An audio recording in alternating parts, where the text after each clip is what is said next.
오후에 하나님 말씀 보도록 하겠습니다. 지금 우리는 이제 오후 시간에는 이제 엘리야에 대해서 이제 설교하고 있는데요. 열왕기상 19장입니다. 열왕기상 19장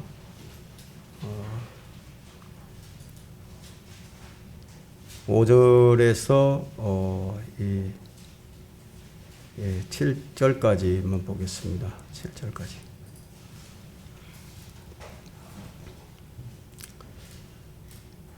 열왕기상 19장 5절에서 7절입니다. 제가 받들어 읽겠습니다. 그리고 그가 향나무 아래에서 누워 잠들었는데 보라, 한 천사가 그를 만지며 그에게 말하기를 일어나 먹으라 하는지라. 그가 보니 보라, 그의 머리맡에 숯불에 구운 과자와 물 한 병이 있더라. 그가 먹고 마신 후 다시 누우니 주의 천사가 두 번째로 다시 와서 그를 만지며 말하기를 일어나 먹으라. 갈 길이 내게 너무 크니라 하더라. 제가 이 설교 제목을 무엇으로 정할까 참 많은 시간을 좀 고민을 했습니다. 여기 나와 있는 대로 뭐 일어나 걸어라 뭐 이렇게 제목을 정할까, 아니면 또 다른 제목으로 주님께서 우리에게 용모가 있으시다 이런 제목을 정할까 또 하다가 지치고 낙심하여 쓰러졌을 때 찾아오신 하나님, 이런 제목을 정했습니다. 이 제목이 우리에게 가장 큰 위로가 될 것 같아서 이 제목을 정했습니다. 지치고 낙심하여 쓰러졌을 때 찾아오신 하나님. 지난 시간에 이어서 이제 우리가 살펴보고자 하는 것은 우리가 영적 전쟁을 치르고 있죠. 그 영적 전쟁에서 어떤 위험을 느끼고 또 전선을 이탈한 탈영병이 될 수도 있습니다. 지금 엘리야가 말이죠. 영적 전쟁에서 이제 위협을 느끼고 전선을 이탈했어요. 그래서 엘리야를 주님께서 어떻게 다루시는지 오늘 그것을 좀 살펴보고자 합니다. 엘리야는 지금까지는 패배를 모르던 위대한 하나님의 종이었어요. 군사였습니다. 그는 홀로 450명의 바알 선지자들을 죽였죠. 그리고 3년 반의 기근을 종결시켰습니다. 그랬던 그가 이세벨의 위협에 정신없이 도망을 쳤죠. 그리고 남왕국 아래로 내려가서 유다의 브엘세바에 도착한 후에 거기서 머무르지 아니하고 광야길을 하루길을 더 달려서 향나무 아래 지금 가서 주님께 자신의 생명을 취해가 달라고 이렇게 탄원을 한 후에 깊이 잠이 들어버렸습니다. 잠이 들어버렸어요. 성경에는 잠이 든 사람들이 꽤 많이 나오는데요. 야곱은 에서가 두려워서 도망을 가다가 어떤 곳에서 잠이 든 적이 있습니다. 야곱이 이제 브엘세바에서 떠나서 하란으로 향해 외삼촌 집으로 가다가 어떤 곳에 도달을 했죠. 해가 져서 그곳에서 밤을 보내려 이제 그곳에 돌을 취해서 베개로 삼고 자려고 누웠다는 것이 창세기 28장에 나옵니다. 여러분이 도망을 가다가 한밤중에 야영을 한다고 한번 생각을 해보세요. 어떤 생각이 들까요? 피곤함보다는 아마 내가 왜 이렇게 되었는가 하고 자신의 신체를 한탄하게 될 겁니다. 내가 어쩌다가 이 모양이 꼴이 되었지? 별 생각이 다 들겠죠. 근데 그 주님은 거기서 야곱을 만나 주셨어요. 야곱을 왜 만나 주셨을까요? 주님은 야곱에게 용무가 있으셨던 거예요. 야곱을 향하신 그분의 계획이 있으시니까. 하나님께서는 도망하는 종들의 발걸음을 다 살피시고 함께 가시는 거예요. 도망하는 사람은 그 사실을 알지 못한다 하더라도 주님은 분명히 그들의 안위를 보살피시는 은혜와 긍휼의 하나님이 분명합니다. 요나는 주님의 명령을 거역하고 타시스로 도망을 갔죠. 하지만 주님은 그가 어디에 있든지 거기에 계셨어요. 그는 배 밑창에 누워서 파도가 몰아치는데도 그냥 깊은 잠에 빠져들었습니다. 주님께서 그를 깨우시죠. 주님께서 정하신 길이 아닌 내 자신의 길을 간다 하더라도 주님은 그 발걸음을 재시고 때로는 우리 발걸음을 착고로 채우시는 거예요. 예. 우리로 하여금 돌이키게 만드십니다. 왜 그렇게 하시느냐 이게. 하나님께서 우리에게 용모가 있으신 거예요. 베드로와 제자들은 주님을 떠나서 먹고 살기 위해서 이전의 본업으로 되돌아갔습니다. 그래서 갈릴리에 가서 밤새도록 고기를 잡았어요. 근데 한 마리도 못 잡았죠. 아침이 되어서 육지로 와보니까 주님께서 거기 와 계셨어요. 왜 오셨을까요? 주님은 제자들에게 용모가 있으신 거예요. 엠마오로 가는 제자들 역시 불신과 절망 가운데 낙향을 하고 있었지만 주님은 그들 곁에 오셔서 그들과 말씀을 하시면서 성경을 열어 보여주시고 자신을 나타내 보여주셨어요. 그리고 그들의 믿음을 회복시켜 주셨어요. 자, 우리는 번번이 실패하고 또 낙담하고 도망을 치지만 그럴 때마다 주님은 찾아오시고 또 보살펴 주시고 우리를 회복시켜 주십니다. 그렇다면 주님께서 지금 엘리야를 어떻게 대하실 것인가에 대해서는 뭐 아는 것은 별로 어렵지가 않죠. 예. 왜 엘리야를 찾아오셨는지 이해하는 것은 어렵지가 않다 이거예요. 자, 지치고 낙심하여 쓰러졌을 때 찾아오신 하나님 첫 번째는 주님께서 우리를 흔들어 깨우지 아니하시면 우리는 일어날 수가 없습니다. 우리의 영적 깊은 잠에 빠졌을 때, 불신 가운데 있을 때, 낙심해서 지쳐 있을 때 주님께서 우리를 흔들어 깨우지 않으신다면 우리 일어날 수가 없다 이거예요. 우리는 너무나 쉽게 영적 잠에 빠져듭니다. 그런데 주님께서 흔들어 깨우지 않으신다 이거. 못 일어나는 거예요. 지금 여러분들을 지금 흔들어 깨우고 계십니다.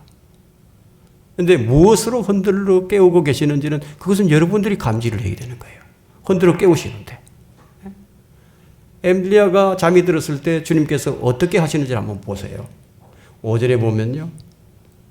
그가 향나무 아래에서 누워 잠이 들었는데 보라 한 천사가 그를 맞으며 그에게 말하기를 일어나 먹으라 하는지라. 왜 이렇게 하실까요? 엘리야에게 지금 볼 일이 있으신 거예요. 이것은 징계에 앞선 주님의 은혜입니다. 징계에 앞서서 항상 은혜가 먼저 오는 거예요. 기회를 먼저 주시는 거예요. 심판에 앞서서는 언제든지 기회가 먼저 옵니다. 주님은 마치 병든 아이를 돌보는 부모의 손길처럼 아주 부드럽게 그의 종인 엘리야를 이렇게 만져줍니다. 여러분 지금 5월은 가정의 달이죠. 어린이날이 있어요. 어린이날이 지나갔죠. 그리고 어버이날도 있습니다. 지나갔죠. 자, 오늘 이 말씀은요. 부모나 어린이들에게 좋은 교훈이 되는 말씀이에요. 우리는 모두 부모일 수도 있고 자식일 수도 있어요. 주님께서 우리를 대하시듯이 우리도 자식을 그렇게 대해야 된다. 아이들에게 그냥 명령적으로 이렇게 하라, 저렇게 하라. 그 명령만 해야 되는 교육은요, 별로 효과가 없어요. 그런 교육은 그때뿐이에요. 그런데 주님께서 엘리야를 다루시는 것처럼 그렇게 해야 된다는 거예요. 주님은 제자들의 마음을 다루셨어요.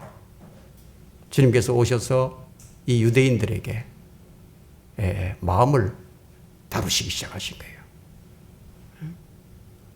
행위로만 주님을 섬기려고 했던 그들에게 그들의 마음을 들춰내시면서 마음을 다루시면서 참 믿음이 무엇인지를 알리신 거예요. 주님은 제자들의 마음을 다루셨습니다.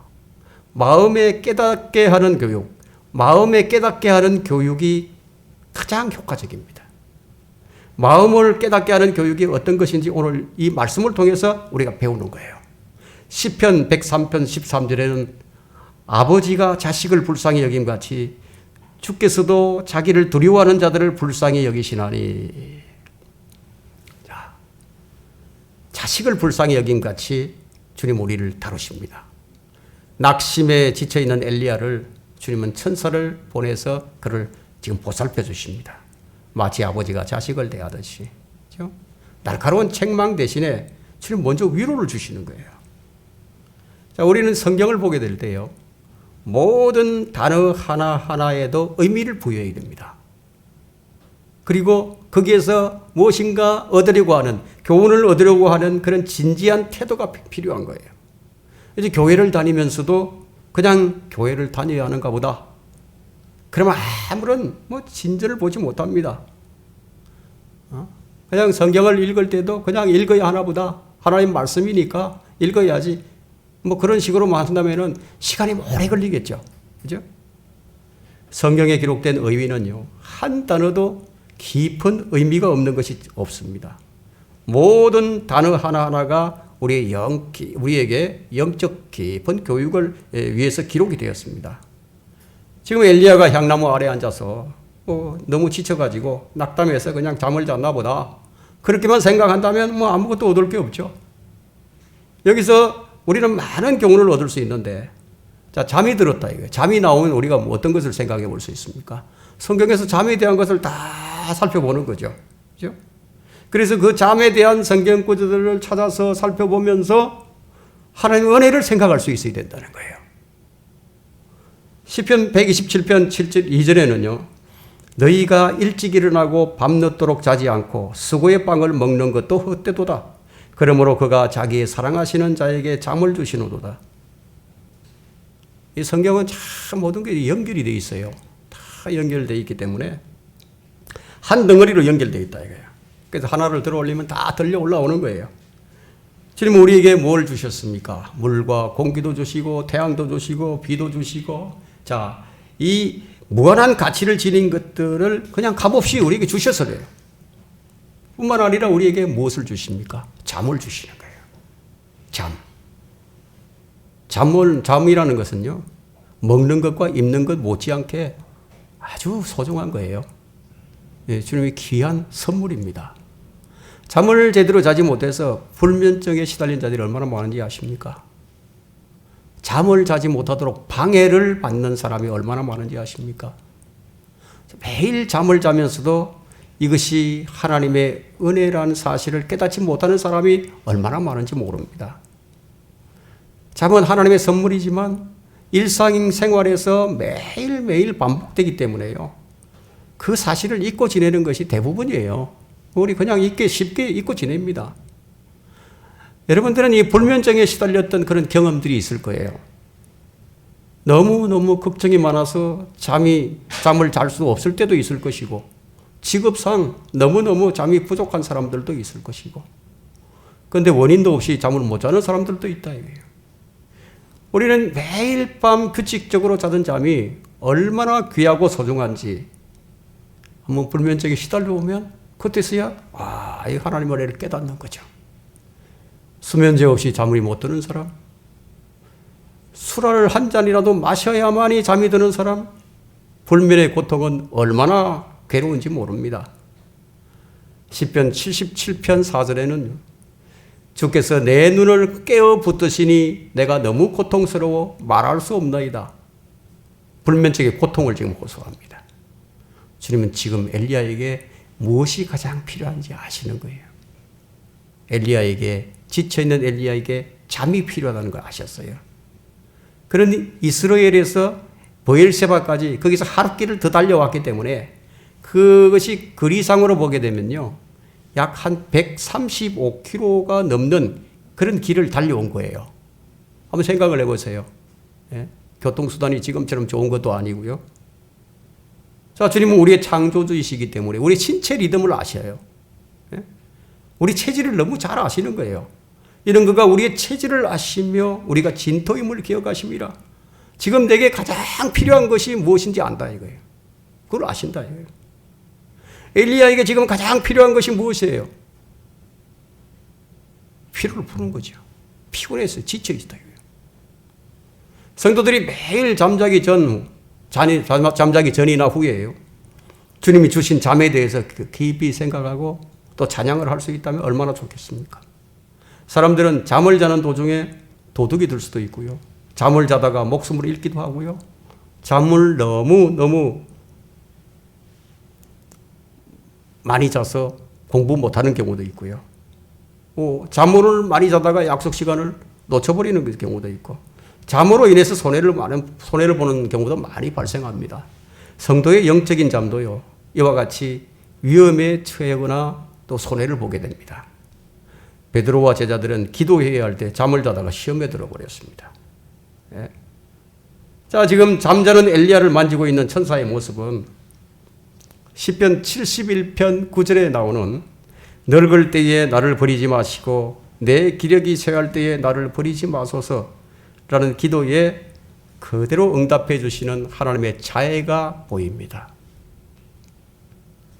주님은 어떤 경우에도 우리를 버리지 아니하시고 떠나지 아니하신다고 우리에게 약속을 주셨죠. 이 약속을 주의 성령으로 탁 인을 쳐서 우리에게 확정을 해 주셨습니다. 이제 고린도후서 1장 21절과 22절이 나옵니다. 우리는 이런 확정을 받고 있습니다. 여러분 고린도후서 1장을 한번 펼쳐보십시오. 고린도후서 1장 21절 22절 한번 보겠습니다. 예, 뭐 그냥 확정하신 것이 아니고요. 예, 이제 우리를 너희와 함께 그리스도 안에서 확정하시고 그리스도 안에서 확정하셨어요. 그리고 우리에게 기름 부으신 분은 하나님이시니 우리가 왕 같은 제사장이 지금 되어 있다. 기름 부음 받았기 때문이에요. 그죠? 그분은 22절에 그분은 또한 우리를 인치시고 완전히 봉인해 버렸다는 거예요. 아무도 열 수 없도록 우리 마음속에 성령의 보정을 주셨느니라. 예. 자, 이렇게 우리를 해 주셨어요. 그분은 우리와 늘 함께 계시고 언제나 함께 계시고 우리 안에 거하시는 거예요. 그래서 우리는 만족할 수 있고 우리는 사람을 두려워하지 않을 수 있습니다. 성도들이 이제 일반적으로 하나님의 성품을 오해하는 경향들이 참 많이 있습니다. 오해를 하는 거예요. 그냥 우리가 무슨 뭐 잘못을 하기만 하면 그냥 곧바로 책망과 징계를 하시는 거로만 생각하는데 그렇지가 않아요. 우리의 생각과 주님의 생각은 너무너무 달라요. 주님은 내 생각은 너희 생각과 다르고 내 길은 너희 길과 다르다고 말씀하셨어요. 하늘들이 땅보다 높음 같이 내 길은 너희 길보다 높으며 내 생각은 너희 생각보다 높다고 말씀하셨어요. 자, 이 말씀은 주님의 존귀하고 높은 그 지혜에 대해서만 강조하는 것이 아니라 지극한 은혜와 자비와 풍성함에 대한 강조예요. 우리가 벌을 받을 것으로 생각을 했는데 그런데 하나님께서 의외로 은혜를 주신다. 우리가 뭔가를 받을 줄로 생각하면서 마음이 흡족하고 또 우리가 흐뭇해서 만족해야 할 때예요. 아주 낮춰버리십니다. 이게 주님께서 우리를 다루시는 방법이에요. 지금 천사가 엘리야를 만지면서 깨운 것은 지금 엘리야의 상태가 지금 믿음으로 순종해서 아주 열심히 잘 하고 있는 그런 상태가 아니에요. 도망쳐서 지금 잠을 자고 있을 때의 사실에 우리가 주목해야 됩니다. 이것이 바로 하나님과 우리의 생각이 다른 장면이에요. 엘리야가 먹을 것을 달라고 뭐 간절히 기도한 후에 뭐 먹을 것을 준비시켜 주신 것이 아니에요. 그냥 먹을 것을 달라고 한 적이 없어요. 오히려 자신의 생명을 거두어 달라고 육신적인 기도를 드렸을 때였는데 마치 제자들이 낙향을 해서 갈릴리 호수에서 이 고기를 잡을 때요. 이미 아침을 준비해 두신 예수 그리스도의 모습을 지금 연상시켜 주죠. 불신과 두려움으로 주님을 배반하고 떠난 제자들을 향해서 주님이 무엇이라고 말씀하셨는가 한번 보세요. 책망과 징계로 따시는 것이 아니었어요. 자, 이것은 우리가 상상할 수 없는 말씀이었는데 요한복음 21장 9절 한번 펼쳐보십시오. 하나님의 자비가 얼마나 큰지 한번 보시라 이거예요. 근데 이거 왜 이렇게 은혜를 베푸시는지 우리가 그것을 배워야 한다는 겁니다. 21장 9절 보시면 그리하여 그들이 육지에 닿아서 보니 거기에 숯불이 있고 그 위에 생선이 놓여 있으며 빵도 있더라 이거예요. 아, 놀랍죠? 놀라워요. 이것이 주님이 차려주신 음식이에요. 너희들이 알아서 차려 먹으라고 말씀하지 아니하시고 와서 먹으라고 그러죠. 21장 12절을 보시면요. 그리고 다 차려놓으신 줄 중에 이제 그냥 와서 먹으라고 얘기하시는 거예요. 12절에 예수께서 그들에게 말씀하시기를 와서 먹으라. 와서 먹으라. 이것이 바로 말로 다 할할 수 없는 하나님의 은혜입니다. 엘리야나 제자들에게는 무엇이 마땅하죠? 도망치고 믿음에서 떠났으니까 뭐가 필요합니까? 책망이 필요하고 심판이 필요하죠. 근데 하나님은 지금 은혜를 베푸셨다 이거예요. 저는 이런 경험이 여러 번 있습니다. 참 이런 경험이 많아요. 이제 내가 끝났다 생각하는 거죠. 나는 끝나버렸다. 주님의 진노와 무서운 심판을 기다리는 것 외에는 달리 다른 길이, 다른 방도가 보이지 않을 때 주님께서 이렇게 말씀하십니다. 어떻게? 시편 103편 한번 펼쳐보십시오.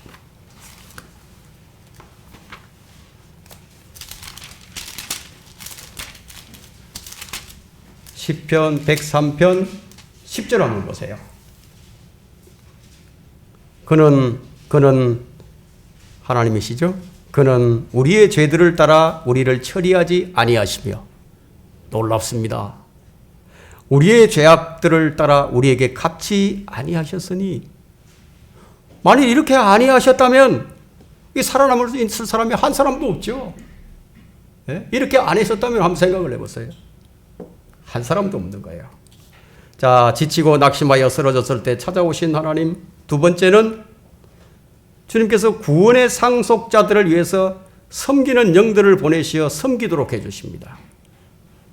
참 놀라운 은혜입니다. 예, 우리 본문으로 돌아와서 5절을 볼까요? 그리고 그가 향나무 아래서 누워 잠이 들었는데 보라, 한 천사가 그를 만지며 그에게 말하기를 일어나 먹으라 하는지라. 일어나 먹으라. 와서 먹어라. 일어나 먹어라. 와서 먹어라. 하나님의 자비하심이 얼마나 크신가 한번 보세요. 주님은 엘리야를 돕기 위해서 이분의 하루의 천사를 직접 보내신 거예요. 주님은 참으로 모든 은혜의 하나님이신데 자신의 종에게 은혜를 베푸시는 주님을 우리는 주목해야 됩니다. 우리가 하나님의 종이다 이게. 우리가 주님의 종이다. 그러면은 우리가 이것을 기억해라는 거예요. 은혜는 우리가 받을 가치가 없는 존재임에도 불구하고 우리에게 내려주시는 것이 은혜예요. 은혜는 우리의 어떠함에 관계없이 주님께서 베푸시는 것이 은혜예요. 내가 아무것도 한 것도 없는데 비록 영적 도망자의 신세요, 믿음으로 행하지 않아서 고생하는 처지에 놓여 있어도 주님 은혜를 베푸신다는 거예요. 천사들로 사람을 섬기게 하는 주님을 히브리서 1장 14절에서 우리는 찾아볼 수가 있습니다. 천사들은 모두 구원의 상속자가 될 자들을 위하여 섬기도록 보내심을 받은 섬기는 영이 아니냐, 섬기는 영들이 아니냐 이거예요. 천사들은 모두 섬기는 영들이에요. 오늘과 같은 이 불신의 시대에 천사의 존재나 그들이 이 땅에서 어떤 일을 할 것이라고 믿는 사람들은 거의 없는 실정이지만 성경은 시편 34편 7절에 주의 천사가 주를 두려워하는 자들을 둘러 진을 치고 그들을 구해내는도다.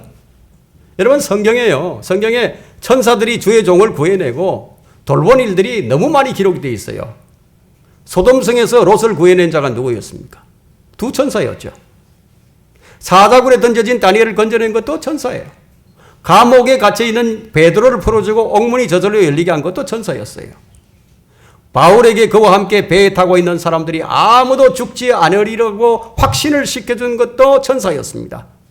지금 교회 시대에 구약에서처럼 천사가 보이지 않는다고 해도 천사의 활동이 없어진다거나 천사가 없어진 것은 아니다 이거예요. 우리는 천사들을 지금 알아보지 못할 수도 있어요. 그러나 구원의 상속자들을 위해 섬기는 종으로서 천사는 분명히 지금도 활동을 하고 있는 거예요. 고난 가운데 있는 여러분에게 사심없이 도와주는 사람들, 사심없이 도와주는 거예요. 그런 손길이 그러면 천사의 손길인지 어떻게 알겠습니까? 천사는 손님으로 또 나그네로 여러분을 방문할 수도 있다는 거죠. 이것이 히브리서 13장 1절과 이전에 나옵니다. 형제 사랑하기를 계속하고 나그네 대접하기를 잊지 말라. 이렇게 하다가 자기도 모르는 사이에 천사들을 대접한 사람들이 있었느니라. 우리는 이것을 통해서 무엇을 배워야 하느냐 이거예요. 어떤 경우에라도요, 낙심할 필요가 없다는 것을 배워야 하는 거예요. 낙심할 필요가 없어요. 자, 6절 본문 들어와 6절을 봅니다. 그가 보니 보라 그의 머리맡에 숯불에 구운 과자와 물 한 병이 있더라. 그가 먹고 다시 누우니. 지금 엘리야가 눈을 떠서 본 것이 무엇입니까? 숯불에 구운 빵과 물 한 병이 있어요. 엘리야는 이런 경험이 있었죠. 이전에도요.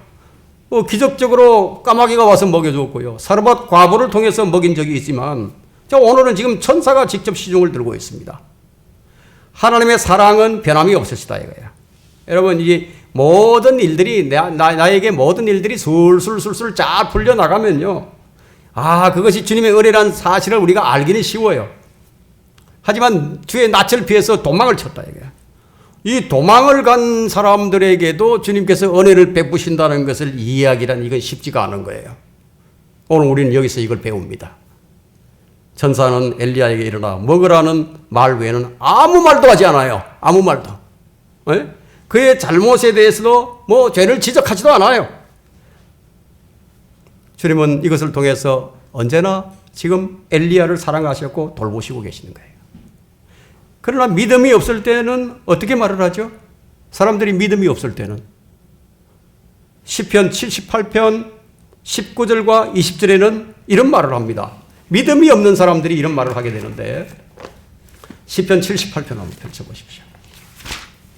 시편 78편 19절과 20절 한번 보겠습니다. 19절, 정녕 그들은 하나님을 거역하여 말하였도다. 그들은 말하기를 하나님이 광야에서 식탁을 마련하실 수 있겠느냐. 보라, 그가 반석을 치시어 물들이 쏟아져 나오게 하시고 시내들을 넘치게 하셨도다. 그가 빵도 주실 수 있느냐. 그가 자기 백성을 위하여 고기를 마련하실 수 있느냐 하였도다. 이 불신이 가득한 사람들이 이렇게 얘기하는 거예요. 불신이 가득하면 우리 마음의 상태가 이렇게 되어버립니다. 하나님께서 그냥 내버려 두시면 엘리야가 어떻게 되겠습니까? 여러분, 엘리야가 향나무 아래에서요, 지금 어떻게 죽었을까요? 갈증과 굶주림으로 죽을 수밖에 없는 상황이죠. 그러나 아무리 어렵고 힘든 환경이라 할지라도, 우리가 어떤 상황에 놓여 있다 할지라도 하나님께는 전혀 문제가 없어요. 내게는 문제지만 하나님께는 전혀 문제가 없다 이거예요. 바로 엘리야의 하나님이 바로 우리 하나님이세요. 우리가 기근 가운데 있던, 전쟁 가운데 있던, 극심한 어려움 가운데 있던 주님께서 마련하신 빵과 물은 언제나 준비되어 있음을 우리가 기억을 해야 됩니다. 이 말씀이 고난을 당하고 시험을 당하는 여러분들에게 위로와 힘을 주는 말씀이 되기를 간절히 바랍니다. 6절에서 우리가 배울 수 있는 또 한 가지의 교훈은요, 천사의 행동이에요. 하늘의 천사가 주님의 명령에 순종해서 비천한 피조물들을 위해서 숯불에 빵을 구웠고 물을 한 병 준비하는 서비스를 지금 감당하고 있는 거예요. 천사가 지금 서비스를 하고 있어요. 이것은 섬김에 대한 본이죠. 섬김에 대한 본이에요. 남을 섬기는 것, 특히 자신보다 못한 자를 섬기는 것은 참 쉽지가 않은 법이거든요. 그래, 우리 주님을 비롯해서 모든 존귀한 자들은 섬김을 받기보다 섬기려 하였습니다. 섬기려 했던 거예요. 그래서 그 본을 우리에게 보여주셨어요. 주님은 제자들의 발을 씻기시면서 그 본을 우리에게 보여주셨습니다. 우리는 형제를 섬기고 봉사하는 일에 있어서요, 자신을 기꺼이 내드릴 수가 있어야 합니다. 이것이 형제 사랑이에요. 쉽지는 않겠지만, 그러나 그것이 선을 행하는 것이에요. 선을 행할 줄 알면서도 행하지 않는 것이 그 사람에게는 그거 죄가 되는 법입니다. 천사가 죄인들을 위해서 먹을 것을 준비하는 일에 전혀 불평이 없었다면, 우리가 같은 성도들을 위해서 먹을 것을 준비하여 섬기는 일에는 일말의 불평도 있을 수가 없다는 거예요. 여기까지가 상속자들을 위해서 섬기는 천사의 모습입니다. 우리 역시 구원의 상속자들입니다. 구원의 상속자들을 위해서 섬기는 직분을 우리가 가지고 있습니다. 이제 우리가 주목해서 살펴야 할 것은 그 다음에 엘리야의 행동입니다. 이런 하나님의 은혜에 어떻게 반응하는 것인가? 우리가 이것을 주목해 봅니다. 지치고 낙심하여 쓰러졌을 때 찾아오신 하나님, 세 번째는 은혜를 받고도 깨닫지 못한다면 멸망하는 짐승과 같은 겁니다. 6절을 볼까요? 그가 보니 보라, 그의 머리맡에 숯불에 구운 과자와 물 한 병이 있더라. 그가 먹고 다시 누우니, 그가 눈을 떠서 천사가 준비해 준 빵과 물을 마시고 어떻게 했죠? 그가 찬양을 하고 경배를 하고 내가 잘못했다고 자백의 눈물, 회개의 눈물을 쏟으면서 주님께 감사를 했는가요? 그 하나님의 놀라우신 은혜에 그 사랑에 압도되어서 그 은혜의 풍성함에 목이 메어서 그냥 눈물로 인해서 빵이 넘어가지 않았는가요? 우리는 전혀 그런 것을 여기서 발견할 수가 없습니다. 마음에 응어리진 원망과 불만족이 그의 모든 감사와 찬양을 다 빼앗아 가버렸습니다. 하나님의 은혜도 은혜가 아니에요. 그가 한 일이 무엇입니까? 먹고 다시 눕는 일밖에 없는 거예요. 오늘 이런 자들로 넘쳐납니다. 잠에서 깨어났다가 다시 들어눕죠. 다시 깊은 잠에 빠져듭니다. 이것이 보통 우리의 모습이에요. 그가 먹고 마시고 다시 누우니 그는 먹고 마시고 다시 누워버렸다. 잘못한 아이를 용서하고 밥상을 차려주면 어떻게 하죠? 아이들이 투정을 부리죠. 먹고는 여전히 성질을 푹푹 냅니다. 안 그럴 것 같습니까? 네. 그는 하나님을 찬양하지 않았어요. 먹고 마신 뒤에 털어놓아 버렸습니다. 우리는 여기서 나의 모습을 발견해야 하는 거예요. 은혜를 받고도 감사를 느끼지 못하는 태도, 기운을 회복시켜준 데 대한 반응이 이건 내가 원하던 것이 아니었는데 내가 원하던 것은 안 주고 왜 이 원치 않는 것만 주지? 내 생명을 죄가 달랬더니 이게 뭐냐 이거야. 자, 이런 식으로 마음의 쓴뿌리를 품고 있다 이거야. 이것이 우리의 모습은 아닌가요? 하나님께 역정을 내면서 투정을 부리는 이런 모습이 내게는 없습니까? 성장하지 못하고 어린아이에 머물러 있으면 이런 거예요. 아무리 위대한 사람이라 할지라도요, 마음에 불평이 생기고 주님이 정하신 길에서 벗어나 있다면은 어떤 믿음도 감사도 찬양도 못 드리게 됩니다. 진정성이 없어져 버려요. 진정성이 안 생겨요. 아주 진지하게 다가서야 하는데, 여러분 진지하게 다가서지 않으면요, 하나님께서 내게 어떻게 하시는 감지를 못합니다. 뭘 하셔도 내가 감지가 안 돼요. 진지하게 다가서야 된다. 그래야 감지가 됩니다. 자, 그대로 반응하지 못하고 있다는 사실을 지금 엘리야가 몸소 보여주고 있는데, 한 가지 더 분명한 것은 외적인 공급이 내 마음을 변화시켜주는 것이 아니라는 거예요. 이건 성경을 통해서 여러 번 우리에게 보여주셨는데요. 광야의 이스라엘 백성들이 외적인 하나님의 기적과 능력을 체험하고도 하나님 믿지 못했습니다. 그죠? 그들의 마음이 조금 더 변화가 되지 않았습니다.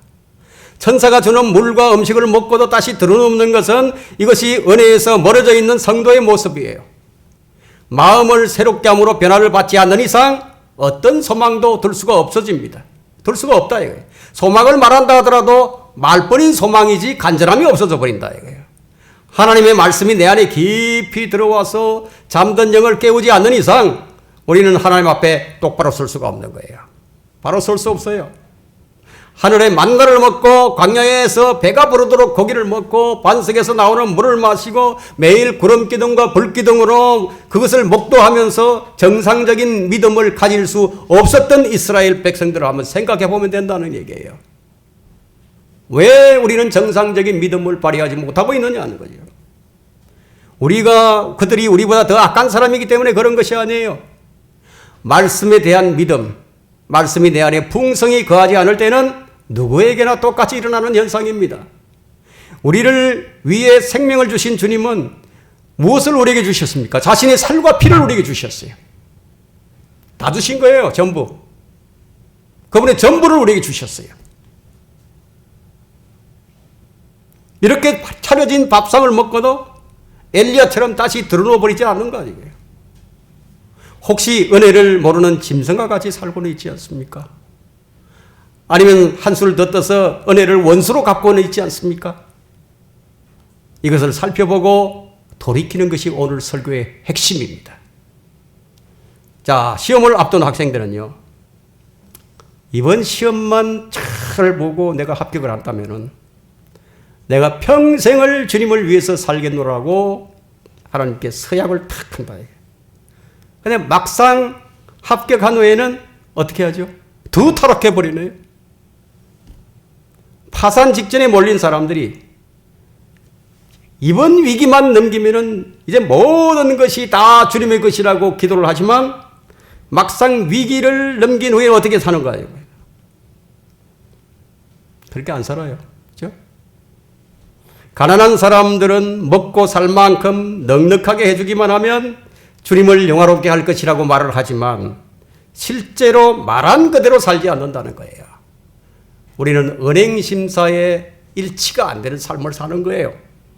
타락한 인간의 본성은 언제나 이런 거예요. 이것이 혼적인 삶과 영적인 삶의 차이점입니다. 우리 교회에 출석하는 성도라고 일반 교회 성도들보다 더 나은 것은 아니다는 얘기예요. 예? 자만심에 빠져서는 안 됩니다. 나는 성경대로 믿는 교회를 다니기 때문에 너희들보다 더 낫다, 이런 생각 자체가 바로 교만입니다. 시편 49편 20절에는 사람이 존귀에 처해 있어도 깨닫지 못하면 멸망하는 짐승과 같도다. 여러분들이 바른 말씀을 듣고 예수 그리스도를 경배하는 일에 대한 소중함을 인식하지 못한다면요, 종교인들과 다를 게 없어요. 엘리야는 먹고 다시 누워버렸습니다. 엘리야는 우리와 똑같은 성정을 가진 사람이에요. 우리는 엘리야의 믿음을 통해 우리도 그런 믿음의 소유자가 될 수 있다는 것을 배우는 동시에 또 우리는 엘리야의 패배를 통해서 우리 자신의 마음을 훤하게 들여다볼 수 있는 거예요. 남의 인생, 다른 사람의 이야기를 통해 우리는 우리 자신과 하나도 다를 것이 없는 인생을 배웁니다. 이것이 인생이라고요. 이게 신앙이에요. 각본 없는 삶의 진솔한 모습을 성경은 가감없이 우리에게 그대로 보여줍니다. 뭐 숨길 것도 없어요. 그대로 적나라하게 다 보여주는 거예요. 우리는 이런 기사를 통해서 자기 자신을 깊이 투영해 보면서 교훈을 받아야 된다. 그래서 이것을 살아있는 지식으로 삼아야 된다는 얘기예요. 내 것으로 삼아야죠. 자, 우리가 여기서 배울 수 있는 또 하나의 교훈은 불신과 두려움에 굴복해 버린 뒤의 결과예요. 이것이 가장 무서운 것이 왜 무섭냐 면 이 영적 무감각에 빠지기 때문이에요. 감각이 없어져 버립니다. 세포가 죽어보세요. 신경이 죽으면 이게 못 느끼잖아요. 마음이 믿음에서 멀어지고 그 안에 말씀이 없는 사람은 자기가 모든 것에 중심이 되어버리고 말죠. 자기가 기준이 되어 있다 이거예요. 여러분, 믿음에서 멀어지는 사람 한번 가만히 한번 살펴보세요. 전부 그 사람들은 자기가 중심이 되어 있어요. 그래서 믿음에서 멀어지는 거예요. 믿음에서 멀어지거나 믿음이 나약한 것은 모두가 다 자기 중심이 되어 있다 이거예요.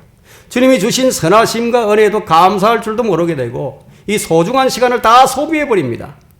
엘리야는 하나님의 은혜와 공급하심에 대해 다시 더듬어 버렸습니다. 나약한 혼들이 예외 없이 겪게 되는 현상입니다. 똑같아요, 우리도요. 이런 경우가 얼마나 많은지 몰라요. 여기서 우리가 배워야 할 가장 소중한 교훈은 이런 우리들의 모습에도 주님이 찾아오셔서 우리를 깨우신다는 거예요. 일어나 먹으라. 일어나 먹으라. 왜 이렇게 하실까요? 우리는 그분의 사람들이기 때문에, 우리는 하나님의 사람들이기 때문에, 우리는 그리스도의 군사요, 우리는 그리스도의 대사들이다. 이게 우리가 하나님의 아들들이에요. 예? 하나님은 우리에게 용무가 있으신 겁니다.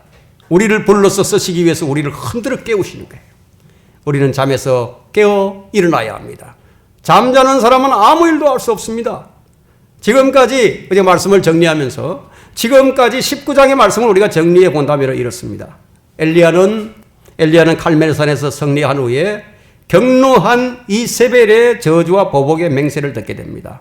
그러나 이때 자신의 처지를 주님께 아뢰고 또 그분께로부터 응답을 구하는 대신에 자기의 사명을 저버리고 남왕국 브엘세바로 도망을 가버립니다.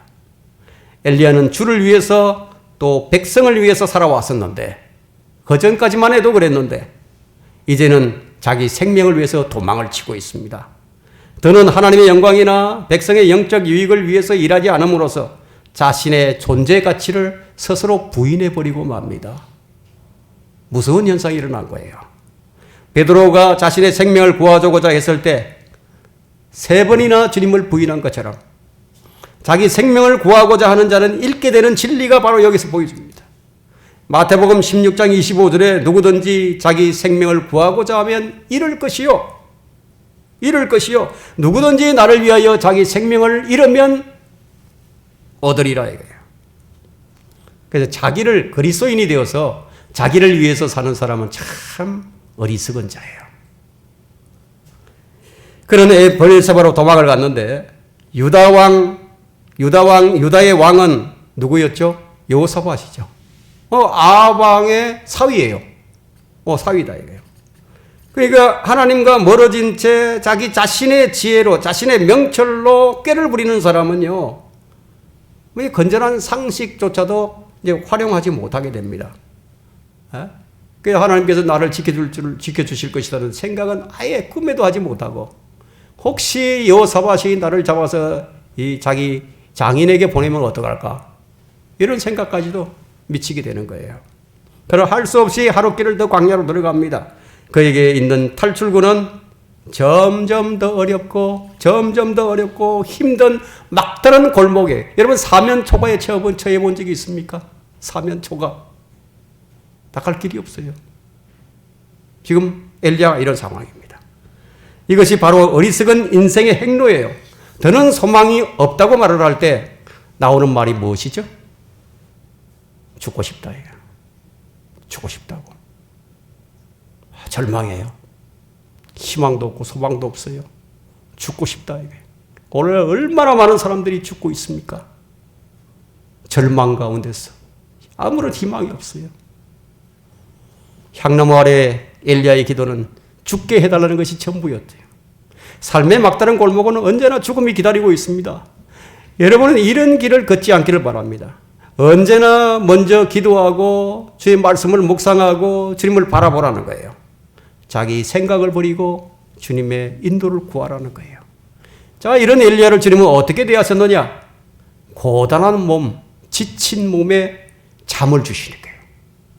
이제 또 천사를 보내어서 먹을 것을 주셔서 기운을 차리게 하신다. 엘리야에게 지금 가장 필요한 것을 공급해 주신 겁니다. 주님은 그 필요들을 채우시는데 신실함과 은혜를 다 보여주셨어요. 천사가 그에게 용기를 북돋워 주었지만 엘리야의 반응은 어땠느냐 하면 그는 먹고 마신 뒤에 다시 들어누워 버립니다. 여기서 우리는 하나님께서 정해주신 의의 길, 생명의 길을 벗어나 버린 성도들, 마음이 주님에게서 멀어진 성도들에게 주님께서 책망하는 대신에 먼저 필요한 것을 공급해 주신다는 것. 그러나 그 축복이 그 사람을 결코 회심시키거나 돌이키지 못한다는 사실을 다시 한번 여기서도 보여줍니다. 소중한 것이 무엇이죠? 물질적인 것입니까? 아니면 영적인 것입니까? 마음의 변화 없이 타락한 상태에서 받은 은혜와 축복은 아무런 감사도 없이 당연한 것으로 여겨지는 법입니다. 마음의 변화 없는 상태에서 받는 주님의 은혜는 그 사람에게 결코 도움이 되지 않는다는 그야말로 엄숙한 진리를 우리에게 지금 보여줍니다. 주님은 은혜를 베푸시고 주시기를 기뻐하시는 분이시지만 그 은혜가 헛되이 버려지고 무시되고 왜곡되는 것은 결코 기뻐하지 않으십니다. 그러나 이렇게 하시는 주님의 가장 큰 목적이 어디서 나오느냐? 7절 끝에 나옵니다. 일어나 먹어라. 갈 길이 내게 너무 크니라. 그래서 제가 이 제목을 무엇으로 정할까 고심했던 거예요. 주님은 우리에게 용무가 있으신 분이에요. 이것이 주님의 목적이에요. 매번 주의 뜻을 벗어나는 우리들에게 이런 용무가 있으시다 이거예요. 우리는 잠에서 깨어나야 합니다. 그리고 다시 잠들지 않아야 합니다. 그러나 다시 잠을 자는 엘리야는 자신이 앞으로 해야 할 의무나 지금까지 저지른 불신에 대해 회개하는 마음이 아니었다 이거예요. 그렇다면 하나님의 은혜에 냉담한 하나님의 종을 주님께서 어떻게 다루시는가는 다음 시간에 살펴보도록 하겠습니다. 오늘 설교를 마치도록 하겠습니다.